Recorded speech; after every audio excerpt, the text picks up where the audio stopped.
Mi esposo se hizo la autodesvivisión y mi hijo no me habla. Tengo 42 años y crecí en una familia tradicional, de esas donde se inculcan los valores de siempre, respeto, responsabilidad, amor por la familia. No éramos perfectos, pero teníamos los problemas normales que hay en cualquier hogar, nada del otro mundo. Vivíamos en un barrio tranquilo, con vecinos de toda la vida, donde los niños jugaban en la calle y los domingos se sentía ese olor a almuerzo casero en cada esquina. Mis días en el colegio fueron felices. Tenía mis amigas de siempre, los típicos amores platónicos, los chismes de salón, las risas en el recreo, nada fuera de lo normal. Nunca fui la chica más popular ni la más rebelde. Me gustaba casi que pasar desapercibida, ser de las que cumplen con sus tareas, las que tienen buena letra y las que nunca se meten en problemas. Tiene buena letra. ¿Por qué es relevante que tenga buena letra? O Sí, sea, de juiciosa, de ok, aplicada. tenía buena letra. A veces sentía que mi vida era muy tranquila, sin adrenalina, pero me gustaba así, no necesitaba más. Y estamos hablando de una señora de 42 años, mi amor. O sea, ella sabe de lo que habla de esa época. Bueno, para ella era importante tener buena letra. Esa sensación, perdón, esa sensación me acompañó hasta que entré a la universidad. Ahí todo cambió. No fue inmediato, no fue el primer día de clases que yo entré y mi mundo se sacudió, pero sí fue como un goteo constante, era una transformación silenciosa. De repente me vi en un lugar donde nadie me conocía, donde no había etiquetas ni expectativas sobre mí, podía ser quien yo quisiera. Al principio intenté mantenerme en mi zona de confort. Llegaba temprano, tomaba apuntes, hacía mis trabajos sin dejar que nadie me distrajera. Pero entra un chico muy simpático a la escena, muy extrovertido. Era súper activo y aventurero. Estaba en mi clase. Tenía una chispa genial y siempre me hacía reír. Ahí empezó todo con Gustavo. Gustavo era único y original. No era como los chicos que había conocido antes ni como los que mis amigas mencionaban en sus historias. Tenía una forma de ver la vida que me sacudía por completo. No era de los que seguían reglas o se preocupaban demasiado por el qué dirán. Le gustaba hacer las cosas a su manera y eso a mí me atrapó desde el principio. Nos enamoramos locamente, sin miedo, sin afanes. Todo con él era una experiencia nueva. Yo, que siempre había sido tranquila y de rutinas, de repente me vi diciendo sí a planes inesperados, a conversaciones largas y profundas sobre la vida y a sueños que antes ni se me pasaban por la cabeza. Lo nuestro era intenso, pero no caótico. No nos traía problemas, sino emociones nuevas, de esas que hacen sentir que cada día es una aventura. Éramos polos opuestos y eso nos gustaba muchísimo. Yo era más organizada, él más espontáneo, yo pensaba en el futuro, él vivía solo el presente, yo era de planear, él de improvisar, pero en lugar de alejarnos, eso nos unió más. Aprendimos a equilibrarnos, a complementarnos sin intentar cambiar al otro. Fuimos novios 3 años y luego nos casamos. Teníamos unas ganas de seguir construyendo nuestra historia que no se imaginan. La boda fue diferente, original, sencilla, bonita, llena de las dos familias y demasiadísimos amigos. Gustavo tenía demasiados amigos. Nuestras dos familias se llevaban muy bien. No había esos conflictos típicos de suegros difíciles o cuñadas celosas, no, al contrario, desde el principio yo siento que todo fluyó con respeto y cariño. Mis papás y sus papás siempre tuvieron un trato cordial y mis cuñadas eran un amor de personas conmigo. Yo me sentía bienvenida desde el primer día. En mi casa solo éramos mi hermano menor y yo. Jamás hubo una discusión ni roces entre nosotros como nueva familia. Todo pasaba en orden, en calma. Nos reuníamos algunos fines de semana, compartíamos las fechas especiales sin problemas, y yo sentía que había encontrado un balance perfecto entre mi vida de casada y mi familia base de origen. Pero había algo que, con el tiempo, empezó a inquietarme. Gustavo tenía cambios de humor muy fuertes y repentinos. No es que fuera agresivo, no, con nadie ni conmigo. Jamás me gritó ni me trató mal, pero de un momento a otro pasaba de estar animado y conversador a verse muy serio, casi deprimido y desanimado. Yo al principio pensé que eran días malos, que tal vez el trabajo lo estresaba o que tenía preocupaciones que no quería compartir, pero esto se volvió cada vez más frecuente. Lo veía como ido o perdido en sus pensamientos, mirándome pero sin estar realmente ahí. Me esforzaba por preguntarle qué tenía, pero casi siempre respondía con un simple nada, amor, estoy bien, solo estoy cansado, no te preocupes, por favor. Yo lo amaba y quería entenderlo, pero sentía que había algo que no me estaba contando. Por esos días quedé embarazada y la noticia nos llenó de tanta felicidad que lo de las emociones de Gustavo quedó en segundo plano. Fue como si todo lo que me preocupaba de él se hubiera desvanecido en un instante. Desde ese momento en que le conté, su cara se iluminó como nunca antes lo había visto. Era el hombre más feliz del mundo. Me abrazó fuerte, me levantó del suelo, me dio vueltas. No dejaba de repetir que éramos los más afortunados. Llamó a sus papás de inmediato, luego a mis papás. En unas horas ya toda la familia y la ciudad estaba enterada de que íbamos a ser papás. Él lo anunció por todas partes. Todo fue alegría, celebración, reuniones con amigos para compartir la noticia, festejar. No faltaron las risas, los brindis, los consejos de los que ya eran papás. Gustavo se encargó de cada detalle, incluso más emocionado que yo. Me sorprendía y me alegraba verlo tan involucrado, hablando de nombres, decoraciones para el cuarto del bebé, hasta imaginándose cómo serían sus tardes jugando juntos. Esos días parecían mágicos. Nada nos preocupaba, nada parecía estar fuera de lugar. Gustavo estaba más animado que nunca. Y yo, entre los cambios hormonales y la ilusión de ser mamá, pues no podía pedir más. Sentía que estábamos en nuestro mejor momento. Este embarazo mío fue bonito y tranquilo. Me cuidé mucho, tuve el apoyo de mi familia y sobre todo de Gus, que estaba completamente entregado a la idea de ser papá. Cada control, cada ecografía, cada pequeño avance en el crecimiento de nuestra bebé era una celebración para nosotros. Cuando finalmente llegó al mundo, fue el día más feliz de nuestras vidas. Tuvimos una niña hermosa, sana y fuerte. Gustavo estaba fascinado con ella. Es que pasaba horas mirándola dormir, le hablaba con ternura, la cargaba con un amor que me conmovía. En ese momento mi corazón estaba tan lleno de amor. Yo sabía que habíamos construido algo hermoso, que estábamos donde queríamos y que ese loco extrovertido y la tímida y tranquila lo habían logrado, aún contra todo pronóstico.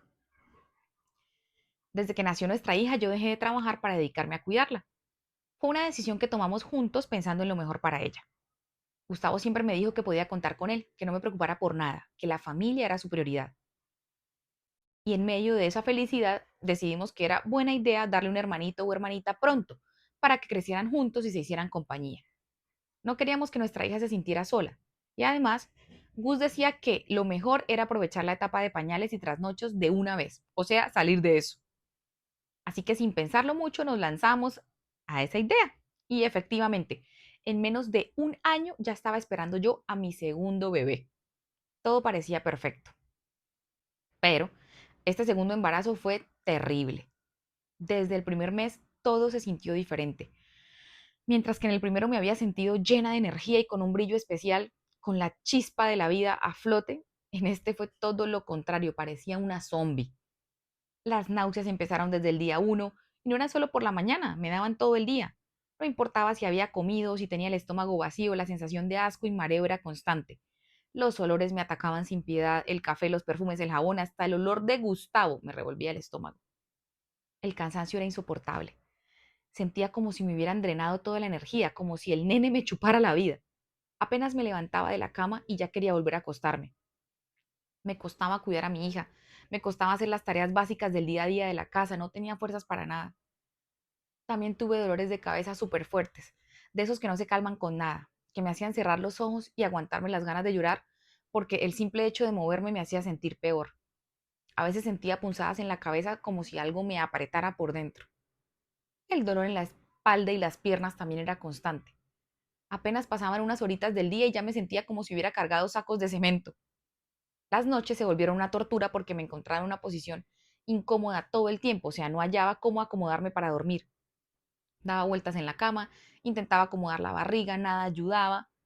A veces me despertaban calambres en las piernas tan fuertes que tenía que levantarme y caminar para que se me pasaran. Ah, y tuve las malditas agrieras o reflujo, como le digan, por meses. Hmm, Te entiendo, querida seguidora. Aquí una que parece que estuvieran describiendo su embarazo, físicamente hablando, ¿no? Además, mi humor cambió muchísimo. Pasé de ser una persona tranquila a sentirme irritable y abrumada por todo. Cualquier cosa me hacía llorar. Me sentía fea, hinchada, incómoda en mi propio cuerpo. Cada vez que me miraba en el espejo me sentía mal, pero me daba rabia eso también, porque yo quise ser mamá así de rápido y pronto. Y de verdad amaba a mis bebés. Lo peor de todo fue la ansiedad. No sé por qué, pero en este embarazo sentía miedo de todo. Miedo de que algo le pasara al bebé, de que el parto fuera difícil, de que no pudiera con dos hijos tan seguidos. Mi mente no me daba tregua. Eso me hacía sentir aún peor porque no quería que mi familia notara que me estaba derrumbando. Yo aguanté y con mucha valentía y llena de esa fuerza que solo las mamás conocemos, pues salí adelante con el embarazo. Fue difícil, pero lo logré. A pesar de todo el sufrimiento durante el embarazo, tuve a mi hijo, un varón hermoso, fuerte y sano. El momento en que lo tuve en mis brazos por primera vez fue una mezcla de alivio y amor infinito. Todo ese dolor, cansancio y las noches en vela, pues quedaron atrás cuando le vi su carita. Así que a mis 24 años ya era mamá de dos preciosas criaturas que se convirtieron en la razón de mi vida. Me sentía completa, realizada. Aunque la maternidad era agotadora, cada sonrisa, cada abrazo y cada nuevo logro de mis hijos me llenaba el alma. Gustavo estaba más feliz que nunca. Le daba un orgullo inmenso mostrar a su familia, hablar de sus hijos con sus amigos, salir con ellos de la mano como el papá ejemplar que siempre quiso ser. No había reunión en la que no contara alguna anécdota sobre los niños, y cuando alguien le decía que tenía una familia hermosa, él sonreía con ese brillo en los ojos que tanto me enamoraba. Era un papá espectacular.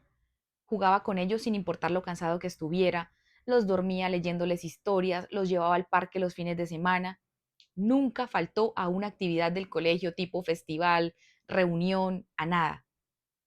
Lo veía tan entregado que sentía que, a pesar de todo lo difícil que pudo haber sido, habíamos formado un hogar sólido, feliz, estable, sano. Por varios años, todo estuvo en calma en la casa. Los niños empezaron a estudiar casi que al mismo tiempo, y con eso vinieron nuevas rutinas y responsabilidades. Yo me dediqué a trabajar mucho y Gus también. Nos repartíamos las tareas, nos organizábamos con los horarios, y aunque había días agotadores, el amor por nuestra familia nos mantenía unidos. Pasaron unos años y sin darme cuenta, los cambios de humor de Gustavo volvieron. Al principio pensé que era el estrés del trabajo, el cansancio, las preocupaciones normales de la vida, una familia de cuatro, pero algo en él era diferente. No era como antes, cuando tenía días malos y luego todo volvía a la normalidad. Ahora parecía que esos momentos de tristeza profunda eran cada vez más frecuentes y más largos. Estaba bien y de repente se ponía muy serio, como si algo dentro de él se apagara. Pasaba de reírse demasiado a quedarse en silencio con la mirada perdida. A veces en medio de una reunión familiar yo lo veía desconectarse poco a poco hasta que sin decir nada se levantaba y se iba a dormir. Otras veces llegaba del trabajo, se sentaba en el sofá sin ganas de nada y simplemente me decía que estaba muy cansado. ¿Cómo se llama el esposo? Gus. Gustavo estaba deprimido, Gustavo estaba emocionalmente quemado, estaba al límite. Intenté preguntarle muchas veces qué le pasaba. Su respuesta siempre era la misma. Nada, amor, todo está bien. Pero yo sabía que no era cierto. Lamentablemente no dio más señales. No me dijo que se sentía mal, no buscó ayuda, no dejó pistas que me hicieran entender hasta dónde llegaba su dolor. Y cuando mi hijo menor estaba a punto de cumplir 12 años, Gustavo se hizo la automurición y se fue de este mundo. Fue un golpe brutal, inesperado, inexplicable. Un día estaba con nosotros y al día siguiente ya no. No hubo una despedida, no hubo un aviso, no hubo nada que me preparara para el vacío absoluto que dejó su partida. Ese día mi vida y la de mis hijos cambió para siempre. Ha sido el día más horrible y triste de mi vida. Nunca había sentido un dolor tan desgarrador, tan profundo, tan imposible de explicar. Cuando supe lo que había hecho, sentí que me iba a morir con él. Se me rompió el corazón en mil partes, pero una parte de mí se quedó congelada en ese instante para siempre que aún me duele. No entendía por qué había hecho eso. No entendía por qué no me dio señales claras, por qué no me dejó ayudarlo, por qué yo no me di cuenta a tiempo. Me atormentaba la idea de que tal vez hubo algo que pude haber hecho diferente, alguna palabra que debía haber dicho, alguna acción que pudo haber cambiado su decisión. Me sentía llena de rabia, dolor, pero sobre todo me sentía culpable. Pensaba una y otra vez en todo lo que habíamos vivido, en cada pequeño detalle que tal vez yo pasé por alto, en cada momento en que él estuvo triste y yo no insistí más en preguntarle qué le pasaba. La culpa me consumía, me hacía sentir que de alguna manera yo había fallado Le había fallado y lo había orillado a eso. Después de todo, me invadía el miedo. Un miedo horrible que me paralizaba, que no me dejaba pensar con claridad. Miedo al futuro, miedo a no poder con todo, miedo a enfrentar la vida sin él. ¿Cómo iba a sacar adelante a mis hijos sola? ¿Cómo les iba a explicar lo que había pasado? ¿Cómo iba a encontrar las fuerzas para levantarme al otro día y llevarlos al colegio? Gustavo se fue de este mundo de una manera que nunca imaginé. Tomó una sustancia muy fuerte en altas cantidades y su partida fue instantánea. No hubo tiempo de reaccionar, no hubo forma de salvarlo. Lo hizo en el baño de nuestro apartamento. Un espacio que antes era parte de nuestra rutina diaria. Un lugar insignificante que de un momento a otro se convirtió en el escenario de la peor tragedia de mi vida. Desde ese día, cada rincón de nuestra casa se sentía diferente, como si la sombra de su ausencia invadiera todo. Y ahí estaba yo, con mis dos hijos, intentando encontrar respuestas donde no las había. Nos fuimos a vivir con mis papás. Yo no podía quedarme en ese apartamento, no después de lo que pasó ahí. Cada espacio me recordaba a Gustavo, cada rincón, cada objeto parecía gritar su nombre, su cara, su risa. Así que recogí lo necesario, tomé a mis hijos de la mano y regresé a la casa donde crecí. Gracias a Dios tuve mucha ayuda emocional y económica. Mis papás fueron un pilar fundamental para que pudiera sostenerme en pie. Me apoyaron en todo, me dieron un techo, me ayudaron con los niños, me dieron el amor que necesitaba en los momentos más oscuros. Pero a pesar de todo ese apoyo, salir adelante no fue nada fácil. El duelo fue devastador. Había días en los que sentía que nunca iba a volver a ser yo misma. No podía dormir bien, no podía concentrarme en nada, a veces ni siquiera podía respirar sin que el dolor me ahogara. Busqué ayuda profesional, obviamente, porque entendí que sola no iba a poder y que fue lo que debió haber hecho Gustavo desde el principio. Empecé terapia psicológica y tuve que tomar medicamentos por años para poder sobrellevar la depresión y la ansiedad que quedaron después de lo que me pasó. A pesar de todo, mis hijos fueron mi motor. Me convertí en madre y padre para ellos. Los cuidé con toda mi vida, los protegí, los acompañé en cada paso, les entregué cada día mi existencia sin reservas. No quería que les faltara nada, no solo en lo material, sino en amor, atención, en compañía. Hoy día, mi hija mayor ya creció y está estudiando en otra ciudad. Me llena de mucho orgullo verla alcanzar sus sueños, verla convertida en una mujer fuerte y valiente. Pero mi hijo no me habla, porque hace 2 años me enamoré de nuevo. Nunca pensé que algo así me pasaría otra vez. Después de lo que viví con Gustavo, creí que mi corazón no tendría espacio para nadie más nunca. Me acostumbré a ser solo mamá, a dedicarme por completo a mis hijos y a no pensar en mí como mujer. Pero la vida es impredecible y cuando menos lo esperé, apareció Andrés. Mi hijo ya tiene más de 18 años, es un adulto, pero tomó muy mal la noticia de mi nuevo amor. Al principio pensé que era una reacción normal, que con el tiempo lo entendería, que vería lo feliz que soy y terminaría aceptándolo, pero no fue así. Llevo un año de novia con Andrés y ya no me da miedo decir que soy feliz. Me siento viva como mujer otra vez, algo que creí imposible después de tantos años de dolor y sacrificio. Andrés es un caballero en toda la extensión de la palabra. Me trata como me lo merezco, con respeto, con paciencia, con amor. Es trabajador, responsable, pero sobre todo es muy tierno y cariñoso conmigo. No tengo que mendigarle afecto ni atención, y eso es algo que valoro más de lo que puedo explicar. Pero para mi hijo nada de eso importa. Él no quiere escuchar razones, no quiere entender que su mamá también tiene derecho a ser feliz. Aunque él también está en la universidad, sigue viéndome solo como su mamá, como la mujer que debe estar ahí para él y para su hermana, pero no como alguien que puede volver y enamorarse.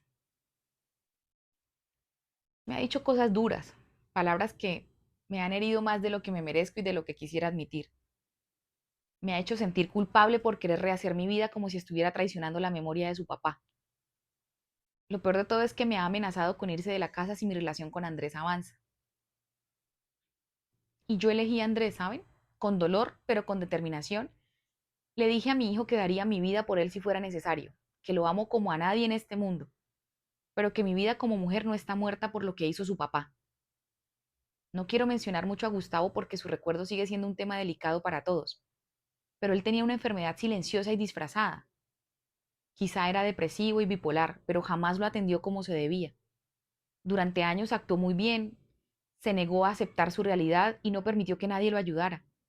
Luché a su lado, intenté comprenderlo, intenté sostenerlo, pero al final él tomó una decisión que destrozó nuestras vidas. Y yo aprendí la lección. No me voy a sacrificar de esa manera. No voy a apagarme ni a dejar de amar solo porque mi hijo no acepta que su mamá siga adelante. Andrés no es un capricho, no es una aventura, no es una forma de llenar un vacío. Ahora mismo es mi felicidad. Es la persona que llegó a mi vida para recordarme que aún merezco amor y que aún merezco sentirme especial y cuidada. Mi hijo me dice que Gustavo fue mi único amor y que no debería estar con nadie más. Y sí, amé a su papá como se debía, con entrega, con paciencia, con lealtad, con todo mi ser. Lo acompañé en los buenos y los malos momentos. Fui su esposa, su apoyo, su refugio. Pero ahora él no está y mi vida sigue. No puedo quedarme atrapada en un duelo eterno. No voy a vivir con miedo a que mi hijo se enoje, ni voy a permitir que su rechazo me haga dudar de lo que merezco. Lo amo con todo mi ser, pero también me amo a mí. Y si Gustavo me dejó una enseñanza, es que no se puede vivir negando lo que se siente o fingiendo estar de alguna manera bien cuando por dentro algo está roto. Así que aquí estoy, firme, sabiendo que no es fácil, sabiendo que me duele su rechazo, pero convencida de que no voy a renunciar a mi derecho a ser feliz. Caramba, esta historia que sirva de reflexión por si alguien está pensando cometer una locura, pues vea todo el daño que puede causar, todo el sufrimiento que puede causar. Y a la seguidora, el hijo ya es un adulto que soporte. Sea usted feliz, seguidora, sea feliz. Bellas, pidan ayuda, levanten la mano, busquen red de apoyo y si tienen un conocido en una situación similar con estas enfermedades mentales, sean su apoyo.